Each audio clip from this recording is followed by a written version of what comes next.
integrations for D365. So that's our big sellout differentiation. We do have over 2,000 customers worldwide. There are over 200 employees. We are a growing and healthy organization. I'm very proud to report about that. And then, as you can see, 65 countries. We have a lot of languages that our system supports too. We're going to mention that in our presentation today as well. And we do have a robust partner network. We are a partner-first organization. Our partners are extremely important to us too, because we are, again, embedded inside the Microsoft products, so they are our first line to have customer conversations with people like you in the room today. So with that, I'm going to hand over to Morgan, who's going to go into further details. Good day, everyone. So as I mentioned, I'm Morgan Johnson. So today we're going to talk about the ExFlow roadmap, focusing on the financial process in D365. We will also then hand over to Kun, who's going to talk about our exciting extension suite and how that can extend the financial process in D365 through extension project management and controlling. Then Mark is going to talk about our ExFlow AP and our AI capabilities that's coming this fall. And we'll also touch on the electronic invoices. I'm sure that many of you have operations outside of North America and are facing the challenges with electronic invoicing. So rest assured, SignUp Software is your one-stop solution for that. And then finally, Dave is going to talk about our embedded solutions with ExFlow AP and Content Gate. And we're going to talk about the example of vendor onboarding, which we know is all a topic of interest for everyone. So with that, I'm going to talk a little bit about the ExFlow roadmap. So who here is using ExFlow today as a customer? Awesome. Welcome. Thank you for your business. Who here is looking for an AP automation solution today? Welcome. I hope this session is informative to you. Please come and join us at our booth afterwards and see a product demo. So with that, the big orange box here, this is our embedded solution. And if you've seen this before, you've seen it expanded. So not only now can we absorb electronic invoices, we can also send electronic invoices on this end. And of course, as per before, we are able to absorb the invoices through ExFlow Data Capture OCR solution. During the year, we also launched a new ExFlow Cloud solution, which is now more capable, high performance, and also includes AI. So what are we doing within the next few years? Well, I'm going to talk a little bit about the big blue or purple square here, what we're focusing on developing. So first of all, we're very excited to include extension in our product suite. We're heavily working on integrating them together with the ExFlow AP automation flow.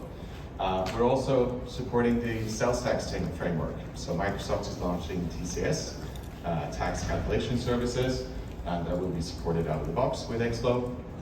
We're also building custom integrations to all of the tax engines to give tax results within finance and operation in ExFlow forms. And finally, big news for you who are using ExFlow, we will remove the requirement of using invoice register and approval journal and support the standard invoice journal and pending invoice form. This, of course, will improve compatibility with tax, and it will also allow for smoother and more common gap reporting that you're used to. Good, so with that, I'm going to hand it over to Kun. Great, thank you. Let me just check. Yeah, mic is working. Thank you very much. So, in today's session, I would like to talk more about how the extension product suite as part of Dynamics 365 can also help to improve the financial processes. So, we do focus on production planning and supply chain capabilities. Today we will focus mainly on those processes that influence your projects and your financial result. Who's familiar with extension in this room? Can I see hands? That's 2, 3, well, some are, I'd expect you to know extension, that's good. That's good. So maybe good to know is what we want to do is Dynamics is collecting a lot of data, but it's really difficult to make sense sometimes out of that data. And to help your business decision making, Because we do implement AP automation all the time, we understand what the challenges are that we are facing. It's not, we don't do that 1, 2, 3, 4, 5 times a year. We do that tens of times a year. And the same applies also to what we do in the project management, in the project controlling spaces. We are subject matter experts. Maybe sounds a bit arrogant to say, but what we do is we take all that best practice experience that we have, build it into the product, and allow you to do better decision making within your processes. So that's what we mean with management by exception, is how do we identify the challenges that we see in our process, and what are those challenges, right? An invoice doesn't match. Why doesn't it match? Is it because I didn't receive the goods yet, or is it because there's a price difference? There might be a project that's running totally out of scope or out of budget, and why is that happening? Am I doing stuff that wasn't part of the scope of work? And then how do we set corrective action? So management by exception is one of the key principles of the solution. The biggest question then is if we have identified that exception, how are we going to fix it and how are we going to correct it? And that's what we mean with actionable insights. So actionable insights is about allowing you to drill down to the root cause, understand why are we having this issue, but also how can we correct it. Simple thing is we could do a receipt. We could make sure we set out a variation or a change order request to our customer and say you need to pay for these services that we're currently doing that are not part of the scope. There could be multiple resolutions, of course, but we always need to understand is what actions do you, a user, our user of the product, need to take to fix it. The third one is about collaboration, and collaboration, we instantly start thinking about collaboration in Teams and chats and Facebook and other stuff, but it's also about creating a single source of truth. It's making sure that when we solve something, we do not only solve it from the perspective of our main key user of the product, but also everybody else that's involved in that process. If I'm working on a project and I want to know if I'm currently going over budget, why is it? There are committed costs maybe to a purchase order that's currently outstanding. The procurement team also needs to know that we're going over budget. So we also need to consider that the procurement person in their process understands what's wrong and why something is going wrong. That every meeting that we can have, we can talk about how we fix the exceptions instead of identifying the challenges that we have both seen. So creating that single source of truth and allowing everybody from all the disciplines and everybody in the organization to do the same thing. So for today, we're going to focus on 3 main things. One is making sure that we have a healthy cash flow. Very important, especially in the project-driven industry, where you're selling fixed-price projects, and every penny that you spend that wasn't part of the original lump sum budget is instant margin erosion. You're consuming your own profits. So if you do not identify those challenges soon enough, then, well, you're actually causing a problem on your project. If there is a delay on your project and you're moving certain milestones to the past and you're actually doing milestone invoicing or progress billing, then it might instantly impact your cash flow of your project, and you might even need to pre-finance some of the costs to make sure that the project can be delivered. So, and all of that should be done with the optimal integration into the supply chain, because that's the unique advantage that we have by being an embedded solution into the ERP system. We have all the data that we need to predict, to let you know what's going on. We know all the purchase orders that are coming and when they are expected to come. We know what are our promised delivery dates on sales. We know what is the budget that we have approved and estimated. All the timesheets come in, the expenses are there. Everything is there. So when we connect all of that information together, only then we can make this work and create these successful insights. So what we do is we put the project management and controlling at the heart of your organization and connect all those different areas together to make sure that we can proactively see things occurring.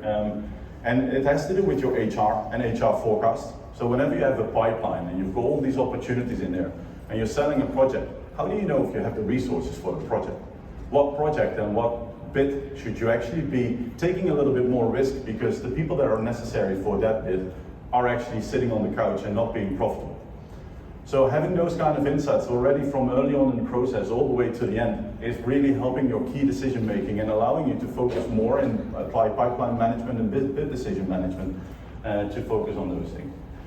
And it goes all the way through, and there's not enough time in today's session to mention all of them, but I think it's really important to understand that it's the unique advantage compared to any other solution that's out there. So if you talk about, and we are competing against Primavera and MS Project and the really dedicated project management solutions, they all have one downfall, one pitfall, and that's the fact that they're disconnected from all of the data that we're already connecting together, all of us, and bringing that data together. So whenever I'm a CFO or a project controller, I don't have real-time insights because I require my project manager to update stuff. I require my procurement team to let me know what we have committed to.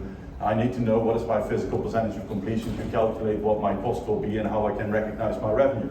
So that everything is connected, and we need to make sure that we bring those connection points together. So the first example I would like to mention is the way that we control our budgets and how we predict and forecast what the estimated outcome will be of our project, even after we're only 10% into the actual execution. And therefore we apply the earned value management principles. I don't know if some of you are into the federal acquisition or government contracting scenarios, or you're applying the PMI, the Project Management Institute standards for project management. In those kind of scenarios, you're probably aware of the earned value management capability. So what we do, instead of creating just a budget of €1,000 for a project, we're going to say we break this down into smaller periods and buckets, and that's what we call planned value. So the planned value is how much of that cost do I expect in the first period, the second period, and the third period. And what this helps me to do is, if I get certain costs in the first period, I can start comparing what I did estimate. And that might mean a few things.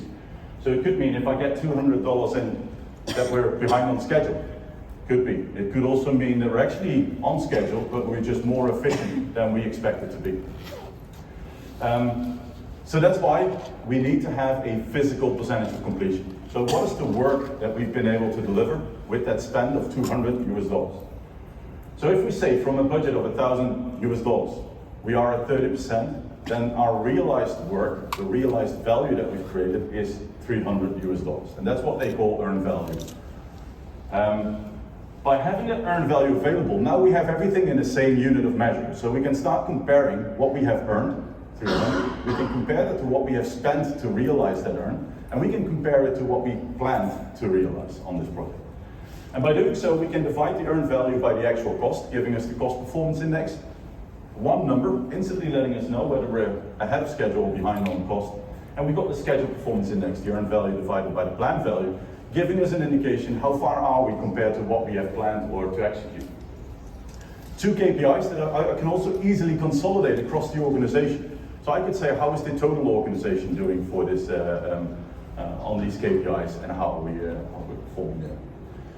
Using this information, we can actually start forecasting what do we still need to spend to take this to a completion. And there are multiple different methods. All methods are supported. The simplest method in this one is saying, okay, we take the budget, we derive the earned value, and that's what we still need to do to take it to a completion, which is in this scenario $700. If we add that up to the actual cost that we already had, we end up at 900, giving us a positive variance in the end of the budget of 100. So even after processing, just in one period and only being at 30%, we already know where we expect to end up when delivering this project. So utilizing this information, every period we can start capturing how we're performing, we can start comparing, and using this information we could say, okay, well, right now we're having a budget overrun, so we need to do something. Why is this happening? Was there a delay? Was there something else going on? And that way we start monitoring the budget. So this is a very important first step that Dynamics is not doing. It's not allowing us to distribute in different ratios to different periods when we expect those costs. And in a longer period, that's really making things difficult. So creating that planned value and allowing us to monitor that by a period basis, that's very important. One other thing that we do is when creating a budget, because we introduce an embedded planning into Dynamics 365, it's allowing us to, based on first rough estimates of how the project is going to be executed, to automatically distribute what cost do we expect where. If we are going to execute an activity in a certain week, then if somebody's transacting to that activity a week before, if I just look at the numbers, everything is fine. But if I look at the timeline and when those transactions come in and how they compare to what we have scheduled, then I will start to notify, well, that's not right. So somebody is spending time on doing something that was not planned to be done yet. So when we have that translated back into our budget, we can see our budget and we can totally see here on the right side, where is my laser? There it is, how the system is going to distribute those costs into those periods, and we get those proper insights. And, very important, we also do that for the revenue. So depending on how your project is being built, whether it's time and material, fixed price, we can see that revenue distribution there as well and get those insights. If there are any questions, by the way, feel free to let me know. We'll also have some room, hopefully, at the end of the session, and otherwise visit us at the booth to ask those questions. And that leaves us with a total overview of our budget, broken down by a cost breakdown structure that I haven't mentioned yet, but really nice. And then we can see exactly how much did we budget, how much have we spent, and what did we realize. What I just mentioned is not entirely accurate. We could bring more detail to that information, because what if, and this is where we have also the integration into the ExFlow and the accounts payable software, is if we have a budget of 1,000 euros and only have I've spent 200 and I'm at 30%, then, well, everything that we just mentioned, maybe I already committed to some cost with a vendor and that vendor has delivered services to my project. So I can expect an invoice, but that's not visible yet here in this view. So what we do is we bring in a more detailed and a more enhanced capability of committed cost management. So if we already commit to a contract for, let's say, the scaffolding work that needs to be done on the project, and we've committed to 800 euros to be spent, what we do is we break that down into two different costs. One of them is visible in the physical percentage of completion. So when I look at the 30%, that cost is already included because I can see the work being delivered. So that's why we take that hard committed cost, like a purchase order being received, not invoiced, services that have been delivered, but the invoice is not yet processed, into the hard committed cost. And secondly, we still have that remaining bucket that we have committed to, that is still open, and we add that to the forecast. So in this scenario, by adding that more detail and utilizing purchase order information, production order information, whatever we have in the system, we can actually bring all that detail into your reporting, leaving us not at a positive variance of 100 euros, but we're actually exactly on budget. And that's a very essential difference in how we are going to monitor and control the budgets and the planning to really make sure we do not get any surprises, because there should not be any surprises if we create purchase orders and contracts. So in the end, we're just trying to prevent all the unexpected stuff going on in the organization. And we do this by creating a budget that can potentially include production estimates. So if you are a project-based manufacturing organization, we calculate what the estimated production cost would be to create that production line. We include that into the budgeting and the forecasting, and we'll collect all the production orders and the WIP cost that we have available and put that already and project it on our budget. And what we will do is we will show in our budget the total hard committed cost, soft committed cost, and we can include that in our forecasting and what we still expect to be spent. That's the second scenario I wanted to show. And the third and the last scenario that I want to share is the managing of your cash flow, right? So it's all about, when we sell a project, we often do that based on estimates. And whether it's an internal project for an investment to create a new asset, or whether it's a project that I'm selling something to a customer, whether it's services or fixed price equipment that we are delivering, we're doing that all based on an estimate. And that estimate is something that we approve. And when we approve it, what we actually do is at the bottom, we create a budget that is being approved, our approved budget baseline. And we can see when we expect revenue, when do we expect cost, and do we still have a positive outcome and a positive margin in the end of that project. With those periodic progress and estimate data sets that I just mentioned, we're also collecting the current forecast and when I expect my cost in time and when I expect my revenue, because of milestones have changed, activities have increased, things have been manipulated, and therefore we can constantly control what is the impact on my margin, what projects are still profitable, and if you still want to do something with that, because we have quite a few customers that say, well, that negative cash flow here, I'm going to charge an interest to that project to make sure that the project manager gets his margin that he deserves and not the margin that the company is being influenced with. So embedded Power BI reports for everything that we've seen is very important, because it all comes down to reporting in the end. Understanding how can we drill down, how can we find those challenges and bring that detail in. So these are just a few examples of what the Axtension solution suite within the SignUp portfolio can deliver, also for financial purposes. There are some solutions there for production planning. We've got solutions for shipment control and managing all the shipments and tearing down equipment when it's being assembled, shipping it, and we've got a document management solution that Dave will come back to later on in this session. Question. Yes. Sorry, where? Yes. Does this work with operations? No, so this solution is built in project management and accounting. Main reason for that is the integration into the supply chain and all the dependencies that we have there within the budget. So it is built on the project management and accounting, and we keep a close eye out on when project operations is capable of supporting these kind of scenarios, but at the moment it's not yet. No. Yeah. Okay, thank you. Any other questions? Okay, thank you. Oh, you're going to stay. Sorry. Perfect. Thank you, Peter. Welcome, everybody. Welcome to the AI revolution. My name is Mark Palo. I'm a senior advisor for SignUp on the ExFlow and AP automation side. And today we're going to cover really quickly our new AI offering in our web approval. I want everyone to know that we've actually already got an AI and machine learning engine in our core product today. If you haven't seen it, I know there were some hands of current ExFlow users. But today we're going to show you the next release of our web approval in screenshots of predictive analysis and the capabilities that are developed and delivered by SignUp Software to all of our customers worldwide. And it's very powerful, huge value, huge efficiency. As I stated, we've already got it on the AP pre-coding side to present it to your pre-coders.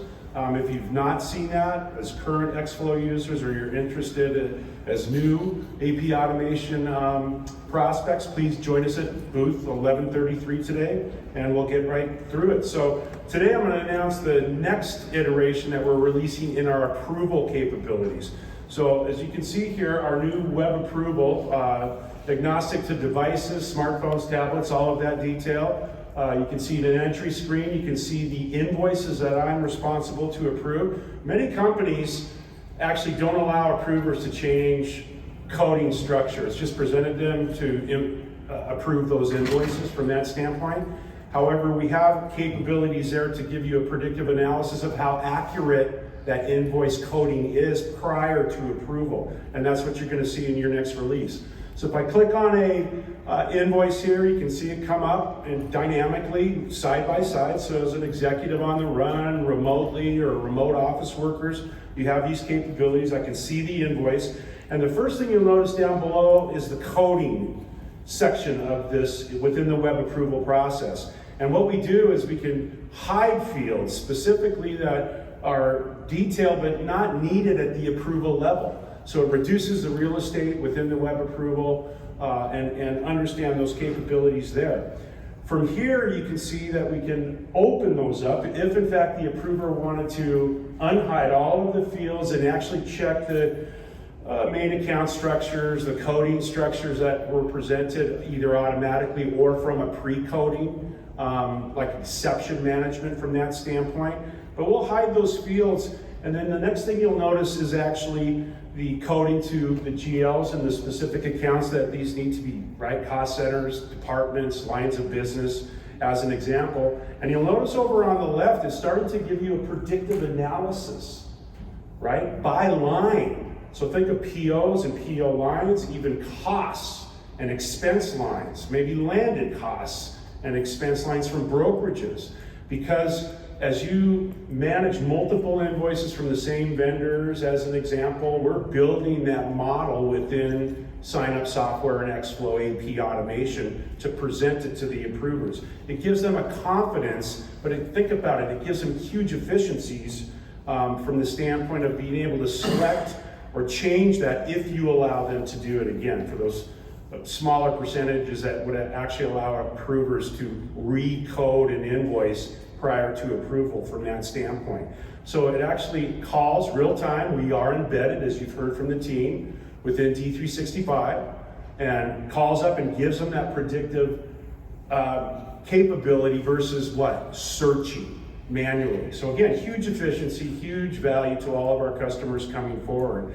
And then when I'm done, you can see here on the right here, I'm looking at 7 different lines within this invoice. And I can see 3 lines that I'm at an 80% confidence level, predictive analysis and confidence over time. However, there's a couple lines, 4 lines that are 7%, maybe 1 line that's 7%. But again, true efficiency. I can skip those 3 lines, go after the other 4 as an approver, understanding how those need to be coded and approve these invoices from that standpoint.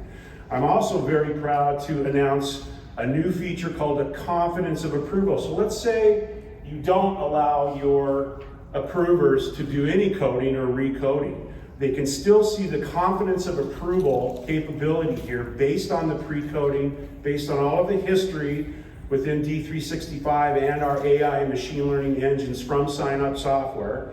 And see, I've got an 86% confidence that this invoice is going to be approved accurately, meaning finance on the back end isn't going to have to adjust, back this out, correct it, etc. So just another emphasis of the capabilities of SignUp Software, our development, and the use of AI. Once again, I want to state we've already got this on the front end pre-coding. If you have not seen it, please stop by the booth and I can walk you through the technology, the clustering, and the capabilities behind the tools that we do use, okay?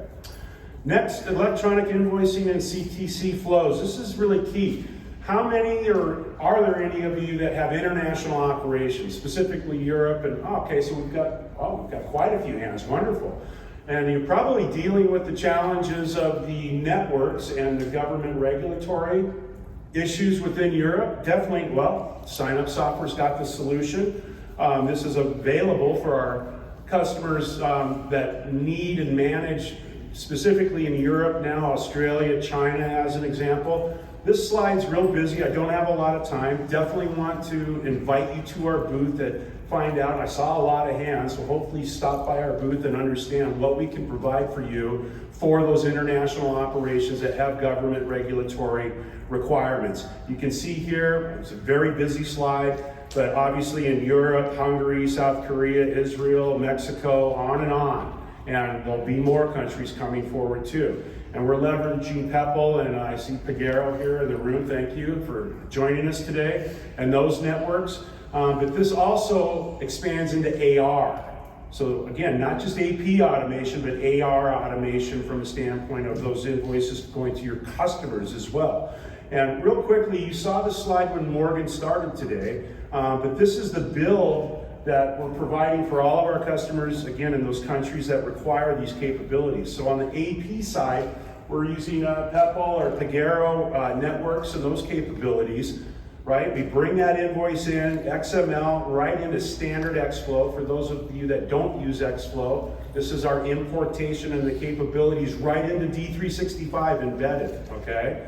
To give you an idea of that capability on the AR side, we can also generate and export those AR invoices out to the government regulatory and or the PEPL or Pagero or other Omni networks that require it in the different countries. We're ahead of the game at SignUp Software. So I did see a lot of hands. Please take the time to come down to our booth and find out more information. I'm just going to show you a few quick screenshots here to give you an idea of how we do this. So we have an embedded module here, ExFlow document integration. This is how we do it. We're embedded completely in D365 from that standpoint. From there, we manage electronic reporting, the framework. That's how we do it. That's the development. So once again, for all of you on D365, standard embedded tools that are native within D365 that allow us to do this reporting. Not an external integration, not another program or application that you have to use to manage this capability. You can quickly see our customers within the document integration. Just a quick slide on the right there showing Pagero. Thank you again for attending today, it's wonderful. And a full audit and detail of all the transactions that go through. Again, today, 5 minutes, I don't have time to walk you through an entire demo of this. At the same time, on the AP side, you have the vendor document integration, which is our history, right? AP automation from that standpoint. And you can see a level of logging, and these are within D365. So the statuses, the capabilities, where that invoice is in the process, have I sent it, has the government regulatory sent it back? It usually takes about an hour or so from that standpoint, but you have an entire real-time view, once again, because I'm not in an outside integrated system or other tool set to help you manage this. We do all of this within SignUp. Right here you can see on the Peppel network, this example I'm using, where I've got new invoice, I've got a ready and waiting invoice because you're waiting for the government callback, right, on the acceptance of that and those capabilities, and actually a lot more. When you connect to these Omni networks, Peppel, Pagero, or others, you can actually look up customer details that are in those profiles and connect to them, do your testing, and then do business with them right out of D365. That's the key value and proposition that we offer. No different than our current product, AP Automation. Will bring in those invoices. You can visually see them side by side or multi-display in our standard import form. And this is where I do my pre-coding. We use our AI and those capabilities moving forward for full automation and basically touchless capabilities all the way to the GL. Okay, I really want to emphasize that, and please come down to our booth if you'd like to see these capabilities in live demo. Lastly, audit trails, right? We are all dealing with audit trails, reporting, BI, as Kuhn stated. That's all part of the application, Power BI, standard Microsoft format. So you have a full audit trail of any errors. You may get an error coming back from one of the Omni networks, and then you'll have to manage that in that disposition, okay, from that standpoint. With that, any questions? Great. Welcome, Dave. Thank you. Question? Oh, sorry. Yeah. So regarding the flow of the AP invoice scanning, right? Do you support projects, project category, and do you also support intercompany? Yes, absolutely. So the question is, do we support project, product categories and the others? The answer is absolutely yes. Absolutely yes. And also intercompany, do you support? Yes, automatic intercompany. It's wonderful. Please come to the booth. I'd love to show it to you, okay? You bet. Thank you. Any other questions? Welcome to the AI revolution. Thank you. Hello, I'm not as tall as Mark. Good morning. I'm here to talk about Axtension content document management, which is called Content Gate. In this case, we have a use case to support vendor onboarding. So we're going to go through this, a little bit of detail.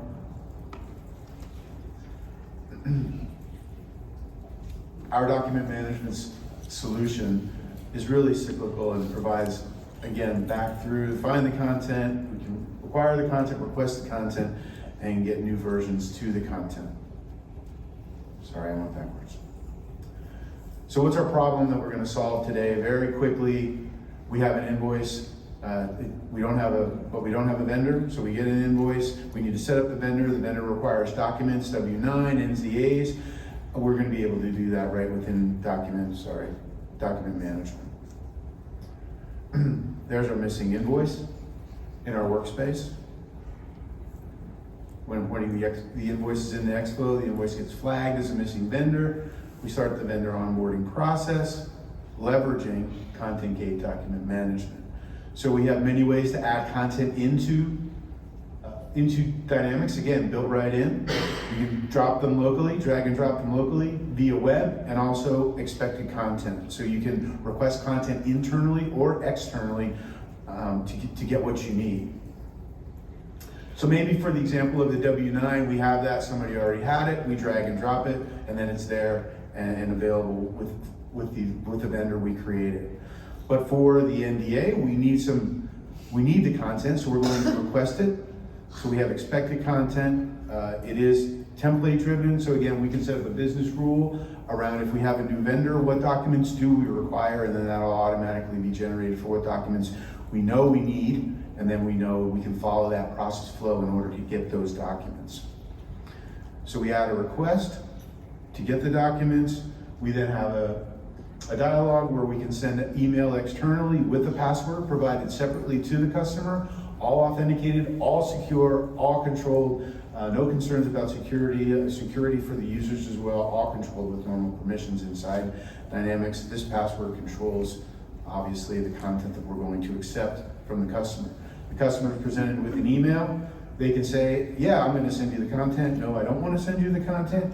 Here's the form they get if they decide to send it to us. And they send us the form.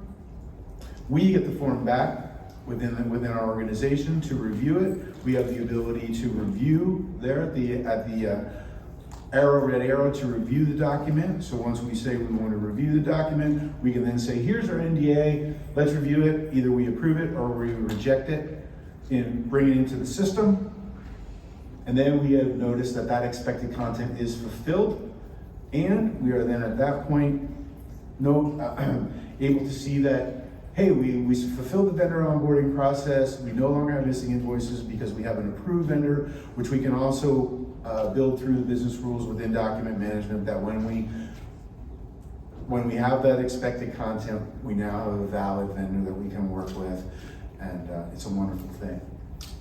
That's it for my presentation. I will cover the end if you don't mind. Yeah, maybe I can add a little bit to that. Sure. So I think for the document management, this was just one example of how you can use it, but it can be used anywhere within your business to make sure that you have content available.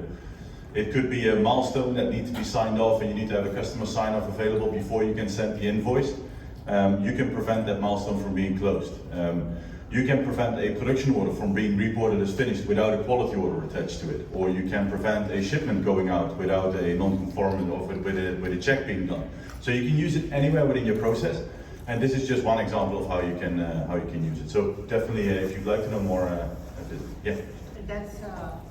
Does this product create the vendor automatically in the system, or do you have to do it manually? This process, and it depends on your configuration, so it will automatically create also based on the information that we have received. But it depends on your configuration, and there are different So requirements. we have the ability to configure to create the vendor. Yes, it does. Yeah. Because most of the vendors we pay by EFT or something, so all the banking information gets in automatically based on the form you have, or? Yes. Okay. Thank you. Thank you. Thank you, Koen. I do, even though it was developed in the Netherlands, I do like to say that Content Gate is the Swiss Army of document management, Swiss Army knife of document management. So, in closing, please join us at our booth 1133, right in the center of the floor. We have Rob Ash at the Legend Stage at 3:30. And we do have a happy hour at our booth from 3 to 5. So please come join us, see all of our awesome products. Thank you very much.